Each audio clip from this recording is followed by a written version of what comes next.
Chapter 13, Congress. We need to talk about Congress versus Parliament and make a comparison with the British Parliament. First, the British Parliament. Parliamentary candidates are selected by their parties. In order to become a candidate, you persuade your party to place your name on the ballot. Voters choose between national parties, not between multiple candidates within a single party. Members of Parliament select the Prime Minister, the Chief Executive, and other leaders, which are known as the government. Party members vote together on most issues. Renomination depends on remaining loyalty to party. Principal work is debate over national issues. Members have very little actual power, very low pay, and few staff resources. Congressional candidates run in a primary election with little party control over their nomination. Voting is for the candidate, not the party. The result is a body of independent representatives of districts or states. Members do not choose the chief executive. Voters indirectly elect the president. Power is decentralized and members are independent. Party discipline is limited, not enduring. The members' principal work is representation and action and not debate. And the members have a great deal of power, high pay, and significant staff resources. Here's Article 1, Section 8, or the powers of Congress. I would suggest you familiarize yourself with these enumerated powers, especially Clause 18, which is the final clause in the second column, which is the implied powers doctrine, all right, or better known as the necessary and proper clause. The next thing we need to discuss is the evolution of Congress and the intent of the framers when they developed it. The intent of the framers was to oppose the concentration of power in a single institution. They wanted to balance large states and small states, so they set up a bicameral two-chamber system. And they expected Congress to be the dominant institution, which is obvious since it's Article 1 in the Constitution. They also wanted Congress to truly be decentralized, or allow for the protection of individual members and their constituencies, have a weak leadership, have rules allowing for delay, and much committee activity. The general trend has been towards decentralization, especially since the mid-20th century. The trend may not have been inevitable. Decentralization has not occurred in state legislatures. Changing organization of the House may have facilitated decentralization. The House itself wants the institution and its members to be powerful. It's large. It has 435 members. It makes it difficult for the House to be powerful without investing authority in small leadership groups. But if the small leadership group has too much power, then the individual members will not have power, so this has to be watched. The evolution of the Senate has escaped many of the tensions encountered by the House. It's a smaller chamber. It only has 100 members.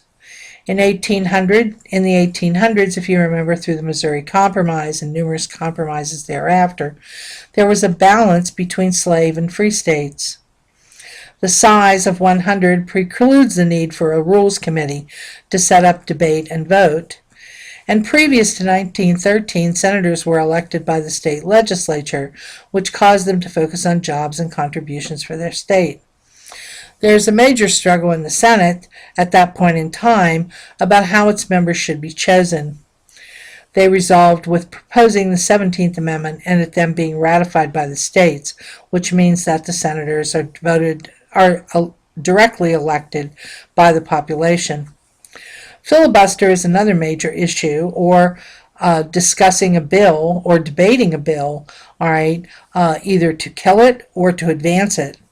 This is restricted by Rule 22, which was passed in 1917, all right, which allows a vote of cloture. But it used to be 60 senators that needed to be present. It is now 75 that need to vote and say, yes, stop the filibuster. It does not happen very often.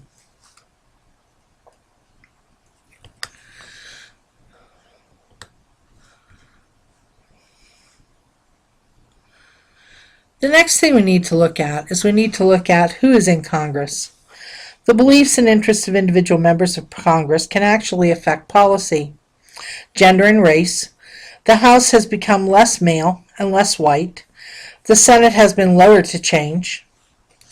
Members of color, who often come from safe districts and have higher rates of re-election, may advance to leadership positions more quickly than women due to their greater seniority. Members of color became chairpersons of several important committees when Democrats regained majority party status in 2006. The other issue is incumbency. Membership in the Congress becomes a career. There was a low turnover by the 1950s, but then with the election of 1992 and 1994, that brought many new members to Congress. Redistricting after the 1990 census put incumbents in new districts they couldn't carry. You also have the anti-incumbency attitude of voters at that time.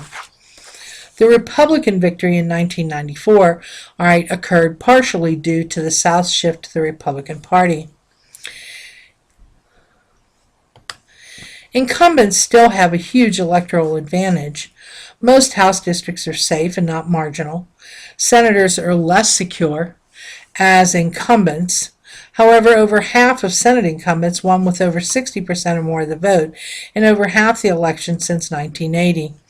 In 2008, nearly two-thirds of the Senate incumbents won with 60% or more of the vote. Voters may support incumbents for several reasons. One, they get more media coverage. Two, incumbents have greater name recognition owing to franking, travel to districts, and new news coverage. And three, members secure policies and programs for voter, which makes them fairly popular. The other issue is party. Democrats were beneficiaries of incumbency from 1933 to 2008, controlling both houses in 27 Congresses and at least one House in 29. Republicans have a tendency to run best in high turnout districts. Democrats have run better in low turnout ones. There is, however, an incumbent advantage increasing, and it's now benefiting both parties.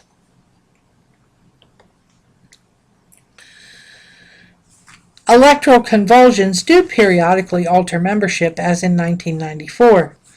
Voters opposed incumbents due to budget deficits, various policies, legislative executive bickering, and scandal, from the right and the Gingrich houses. Other factors were 1990 redistricting and Southern shift to voting Republican. In 2006, Democrats regained control of both houses of Congress. Voters were simply reacting to a very unpopular president, George W. Bush, blaming Republican leadership in Congress for leading the nation in the wrong direction. The conservative coalition of Southern Democrats and Republicans, however, now has little influence. Many Southern Democrats have now been replaced by Republicans. Remaining Southern Democrats are as liberal as other Democrats, and the result has been a greater partisanship, especially in the House, and greater party unity in voting, no matter which party is in charge.